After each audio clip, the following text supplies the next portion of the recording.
It is related to education loan scheme. It is related to the education loan scheme. तो जो RJ कामट committee है उसके द्वारा जो रिकमेंडेशंस दी गई थी उनके ऊपर बेस्ड है ये स्कीम। एंड यहां पर जो कोई भी स्टडीज इंडिया में करनी है, जो कोई भी स्टडीज इंडिया में करनी है या फिर बाहर करनी है, जो कि यहां पर बेसिकली आप कह लीजिए रेप्यूटेड इंस्टीट्यूशंस जो हैं, जो कि यहां पर ऑथराइज्ड कोर्सेज हैं, वो सभी यहां पर कोर्सेज एलिजिबल रहेंगे।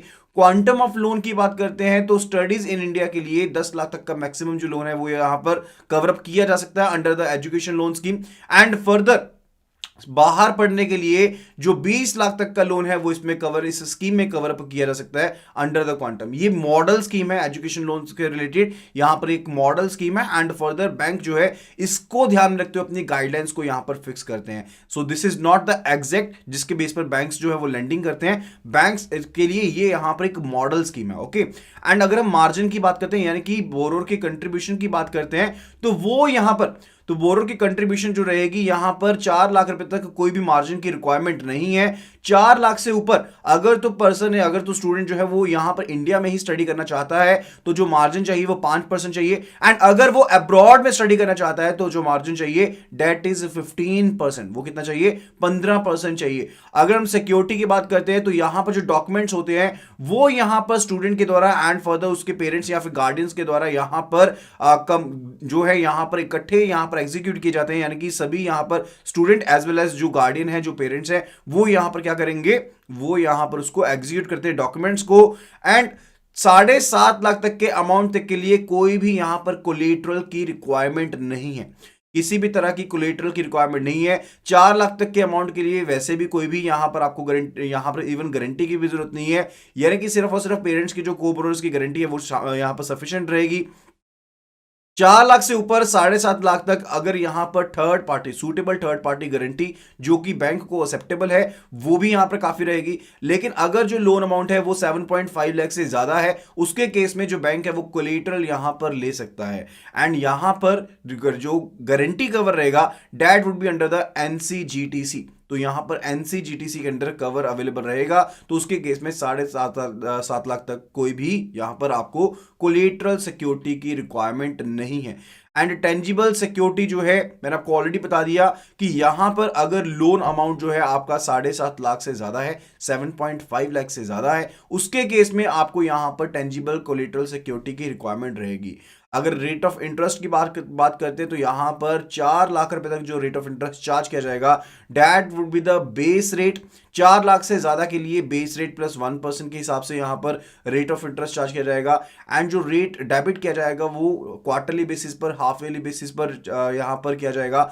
And during the repayment holiday period, यानी कि जो भी यहां पर टाइम पीरियड दिया गया है जिसके दौरान कोई भी इंटरेस्ट रेट जो है, कोई भी बेसिकली इंस्टॉलमेंट जो है वो यहां पर नहीं दी जानी है यहां पर बोरोर के द्वारा, उस टाइम पीरियड के लिए simple rate of interest charge किया जाएगा। तो मैं आपको बता देता हूं, मान लीजिए पर्सन ए जो है यहां पर वो एक स्टूडेंट है जो इंडिया में ही स्टडी करना चाहते हैं, he wants to study in India. अगर ये पर्सन इंडिया में स्टडी करना चाहता है एंड मान लीजिए इसने जो क्वांटम ऑफ लोन यहां पर लेना है डेट इज 7 लाख रुपीज। कितना लोन लेना है? 7 लाख रुपए का लोन लेना है। तो यहां पर मार्जिन की एप्लीकेबिलिटी देखें तो 4 लाख रुपए तक तो कोई मार्जिन की जरूरत नहीं है, क्योंकि अब ये पर्सन इंडिया में ही पढ़ना चाहता है। तो यहां पर 4 लाख से ऊपर जो मार्जिन एप्लीकेबल होगा डेट विल बी 5%। तो यहां पर मार्जिन जो होगा 5% एप्लीकेबल होगा। अगर इसने इंडिया से बाहर पढ़ना होता तो 15% इसको मार्जिन पे करना पड़ता।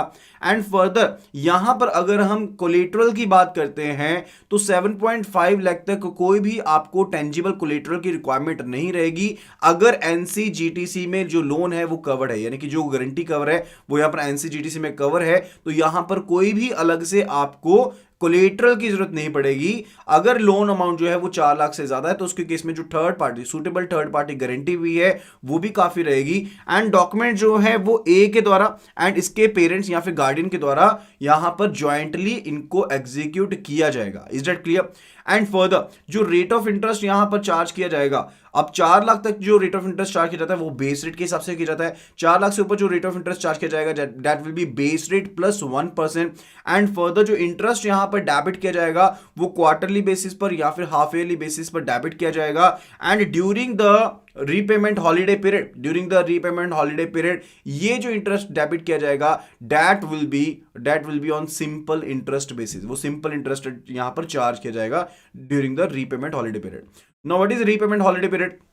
मान लीजिए इसने जो कोर्स करना था वो 3 साल का कोर्स है, मान लीजिए इसने जो पर्सन ने कोर्स करना था वो 3 साल का कोर्स है, तो यहां पर जो 3 साल का कोर्स है that will be basically 3 years plus 1, that will be basically 3 years plus 1 year। तो यहां पर जो रीपेमेंट हॉलीडे पीरियड रहेगा, जो मैक्सिमम रीपेमेंट हॉलीडे पीरियड रह सकता है that will be for 4 years, ये 4 साल का रहेगा। या फिर अगर इस पर्सन की नौकरी लग जाती है, अगर इस स्टूडेंट की अगर यहां पर जॉब लग जाती है, तो यहां पर अगर जॉब्स लग जाती है तो उसके लिए यहां पर जो यहां पर रीपेमेंट हॉलीडे पीरियड रहेगा डेट विल बी 3 + 6 months, यानी कि जॉब लगने के बाद 6 months का पीरियड उसको दिया जाएगा। मान लीजिए अगर इन बिटवीन यहां पर इस पर्सन की जॉब लग जाती है कोर्स करने के बाद, तो उसके बाद 6 months का यहां पर इसके पास रीपेमेंट हॉलीडे पीरियड का यहां पर गैप रहेगा। जैसे मान लीजिए 3 साल के बाद इस पर्सन की अगर जॉब लग गई तो उसके बाद 6 महीने के अंदर अंदर इसको यहां पर इंस्टॉलमेंट जो है वो फिर अपनी स्टार्ट करनी पड़ेगी। Is that clear? ये चीज यहां पर क्लियर होगी है। एंड रिलेटेड टू 20 लाख का जो आप अमाउंट कह रहे हैं that is related to priority sector lending, जो यहां पर सेट किया गया है। लेकिन जब हम मॉडल स्कीम की बात करते हैं तो उसमें जो अमाउंट है that is mention to be the same. तो ये मॉडल स्कीम का स्ट्रक्चर है, we are not talking about the PSL over here. Okay, तो उसको प्लीज कंफ्यूज मत कीजिएगा, this is not about the priority sector lending over there.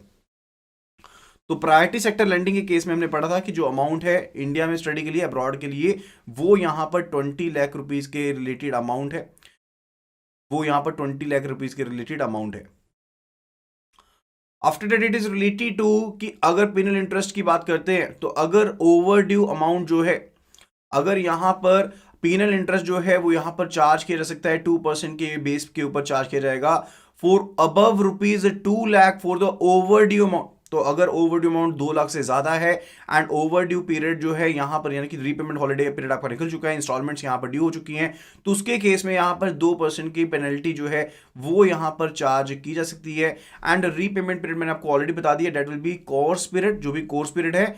And further जो यहां पर 1 साल अलग से और दिया जाएगा that will be the gestation period, that will be basically repayment holiday period.